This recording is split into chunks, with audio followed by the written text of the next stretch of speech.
Now coming back to the question of minorities, you will please find why this particular resolution has been so widely put in that it might include a religious minority as well, a linguistic minority as well, or an economic majority, as some honorable members rightly pointed out. Now sir, question arises whether there ought to be any such protection insofar as a particular type of minority is concerned. I shall deal with the question of minorities at some length, but you will please find, sir, what the honorable mover wants is that there ought to be a government minorities commission. It ought to be endowed with statutory powers. Therefore sir, an attempt is being made for the first time by my honorable friend for driving a wedge between a community and a community. So far as the constitution is concerned, as my honorable friend rightly pointed out, whenever the question of minorities arises, we have to extremely careful. The constitution is a very sacred document which has embodied all the different aspects of the common question of India's nationality. India is one in spite of different types of language and religions, but in the midst of all these diversities, we have to develop a common nationality. Therefore, whenever we consider the question of the development of the nation and the interest of the nation, you cannot afford to think in terms either of religion or of language.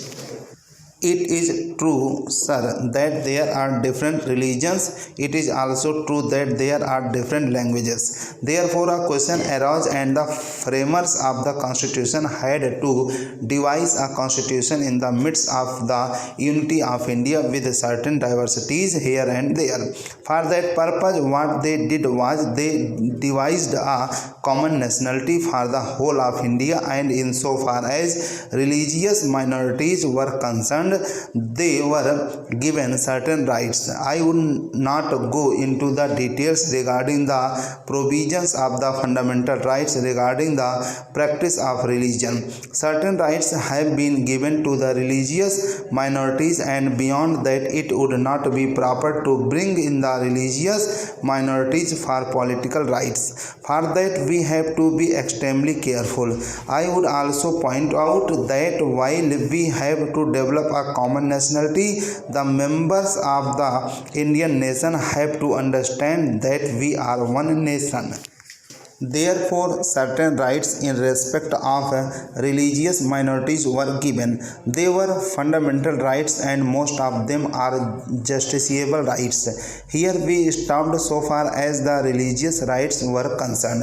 Then a question arose: what ought to be the attitude of not only the government but the society regarding the languages? It was true that there were certain interests of the regional languages. Now these languages required to be developed, but they were not meant for dividing one man from the other. So in 1956, when the states were formed to a certain extent on the basis of language, what was done was not to have a state with 100% people belonging to the regional language, because there were bound to be people belonging to different languages. That was the reason why this question was considered at great length, and the State Reorganization Commission also went into this question of linguistic minorities.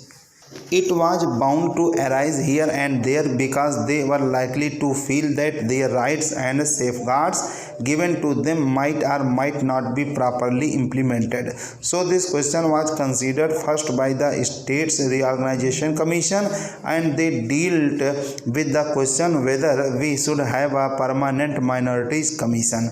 They went into it very carefully and shrewdly. They found out that it would not be proper to set up a permanent minorities commission because the result, if not the actual effect, would be that a permanent wedge would be driven between one community and another community. So far as language minorities were concerned, they had a right so far as their own languages were concerned.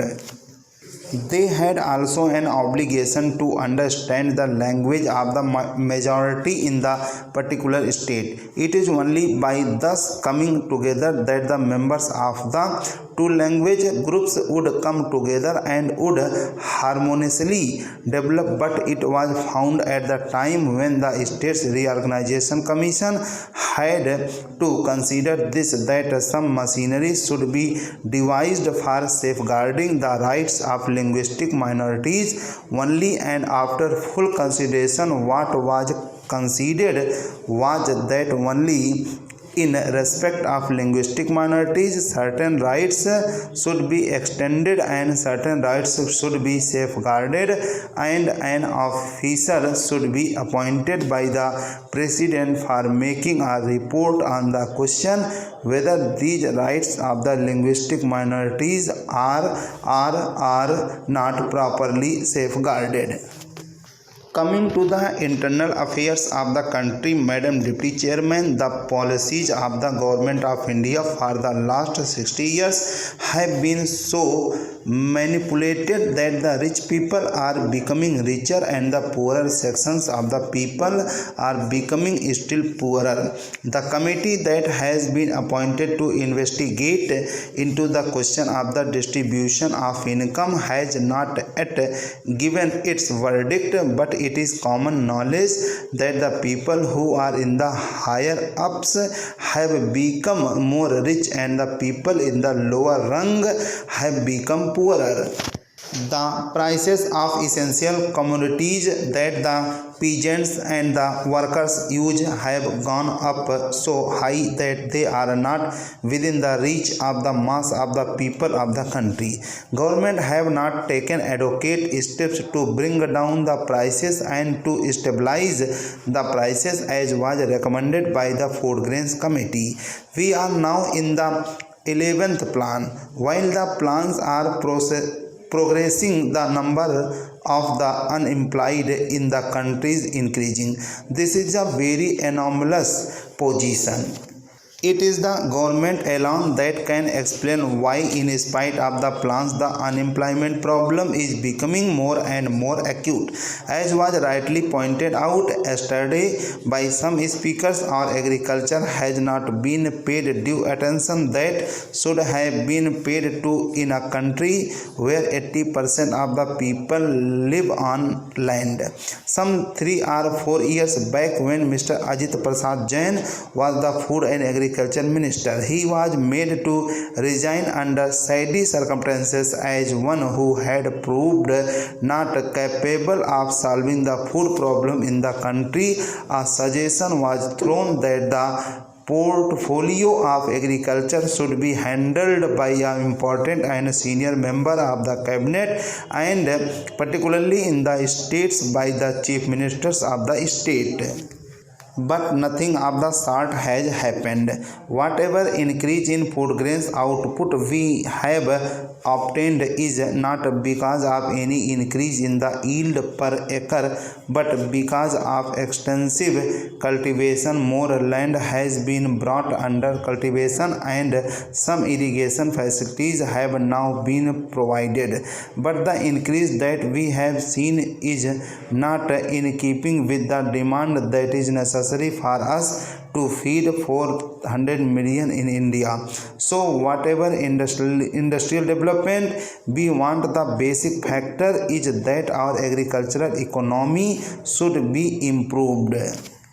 For that, all efforts should be made, more fertilizers should be used and new methods of cultivation should be employed for growing more food crops and for growing other cash crops. In a review that was published by the Planning Commission itself, they have pointed out that there is acute shortage of power in more than 50% of the states in India. We have accepted a planned economy. We have completed 10 plans and we are now in the 11th plan. I do not know why the Planning Commission or the planners concerned did not foresee this shortage of power in most of the states in India and why they did not plan generation of more power, so that people will not accuse the state governments or the planning commission that they did not work out the plans properly in order to have more industries and to have more food grains produced through lift irrigation.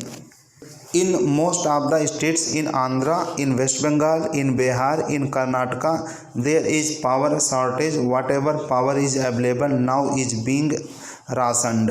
There are the thousands of units of small scale industries which are not working for want of power, and there are thousands of lift irrigation pumps which are denied power supply for purposes of irrigating their lands, and wherever power is supplied, it is supplied during nights, which is not very convenient to make use of the power and use the power for agricultural purposes. The finance minister, in the statement that he made in the Lok Sabha and which was placed before us, has stated that it was assessed that for the successful implementation of the plan, even after taking every possible measure for the development of our exports, which clearly must be given the highest priority, we would need external assistance of the order of rupees 2600 crores, and we have however been less successful in obtaining and utilizing the external assistance required for financing the imports necessary for our developing economy. To industrialize our country and to bring it on par with other well-developed countries, we do need assistance, financial, technical and other assistance. The finance minister was so hopeful that he was getting rupees 2600 crores of foreign aid from Aid India Club and other countries, but now he is not hopeful of getting that amount which is necessary to fulfill the targets in the third 5-year plan.